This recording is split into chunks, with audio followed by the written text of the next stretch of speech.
Oui, merci Monsieur le maire. Nous avons effectivement approuvé avec vous le 24 septembre dernier le principe de ce permis de louer et nous avons avec vous accepté de reporter les modalités de son application. C'est une erreur de méthodologie et la leçon est entendue. Deux observations sur les modalités que vous nous proposez aujourd'hui d'approuver. La première, c'est d'imaginer qu'une formalité administrative puisse un jour régler une difficulté de l'ordre que vous évoquez aujourd'hui dans cette délibération. Ça, c'est évidemment illusoire, nous le savons tous. Les formalités administratives ne règlent rien. Si c'était le cas, nous le saurions.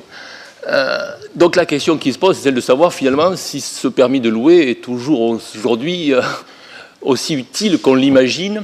C'est une première question. La deuxième question, au niveau des modalités que vous commencez à présenter, de se rapprocher de la CAF, de se rapprocher de l'ARS, de se rapprocher des services de la préfecture, est-ce que finalement ces initiatives-là ne pouvaient pas être réalisées sans pour autant se soumettre à cette formalité administrative de la déclaration préalable de l'autorisation de louer? C'est philosophique presque.